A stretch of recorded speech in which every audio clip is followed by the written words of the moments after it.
I'm always having to try and keep my hands busy. I feel like I'm just doing some weird stuff. I don't know why. Hey everybody, it's Bryan from. Let's try again. 3, 2, 1.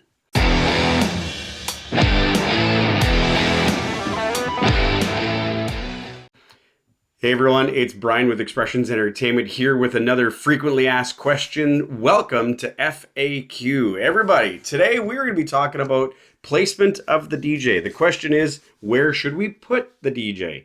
Hopefully, if he's good, you put him on a pedestal and you carry him around the room like it's a bar mitzvah. Hopefully you're not putting him in the trash can outside because he sucks.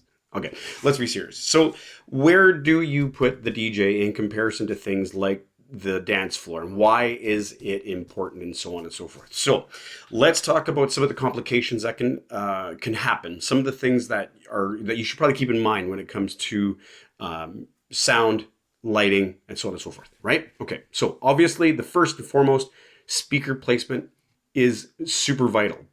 Because if the speaker being loud is shooting over top of someone's head before it tries to reach its final destination of where you want that sound to be, that could be really, really annoying for people if they're not really into super loud music. So when you have a speaker, make sure that the speaker placement is in such a location that you're not going to be infringing on people's conversations and so on. Now that is one thing. Lighting can be another. Where is your lighting going to be? Where is it going to be pointed? If it's lights that are overhead, like our moving heads, or maybe sometimes our floodlights as well, if we're not pointing them up at the ceiling, are they going to be going into people's eyes because they're going over top of people? So again, those types of points of reference, we want to make sure that we're positioning stuff so that it's not infringing on the time that the people are having, their experience.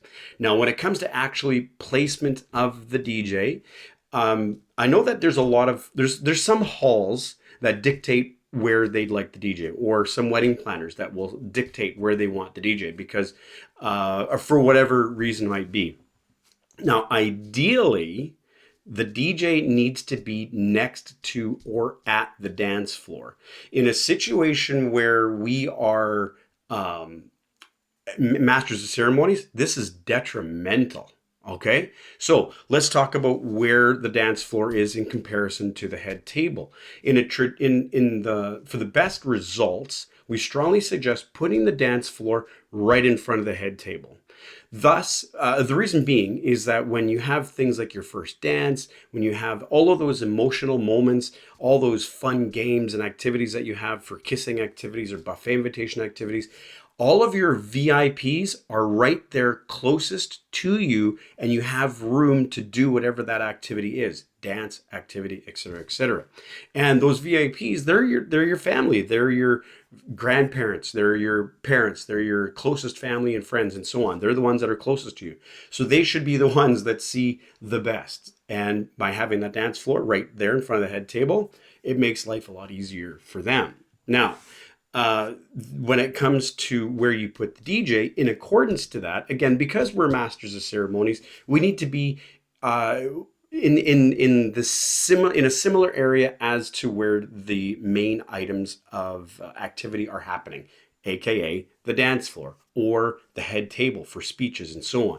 So by having us right next to the head table, placed right next to it, that makes life a lot easier for people to look, right? They're not going over here and then going over here. They're not playing tennis, right? They're not doing that. The other thing is that when you have the DJ right next to the dance floor, the energy that the DJ can feed, not only off of the crowd, but what the crowd can feed off of the DJ is easily seen. It's right there. It's like plugging in. And if the DJ is off in a corner somewhere, it's not really a DJ party anymore. Now it's basically a glorified iPod party. And so on. If the DJ has to come out from behind the gear to do whatever activity, to lead a dance, to have a quick interview with someone, to go out with the microphone and get people singing along and that sort of stuff, to hand out wands and stuff, whatever that might be, the closer they are to the dance floor, the way, way easier it's not only going to be for them, but it's going to be way easier for the guests to be able to communicate and connect with them. That's a lot of connection. So there's your very long-winded story of where the DJ should be. Put them right next to the dance floor. Put them right next to the head table if you can. And we'll talk about signage, because hopefully if you are having them right there, they aren't flying any signage. Signage at a wedding for anyone is ultimate cheese. I hate it, but whatever. We'll get to that on another one. So I hope that answers your question. Frequently asked questions with Bryan. Hopefully we'll answer all the questions that you have. Do you have an FAQ? Let us know in the comments or send us a message. We'll gladly throw it on here and have a video of it. All right. We'll talk to you again soon. And remember, keep smiling and keep the love alive.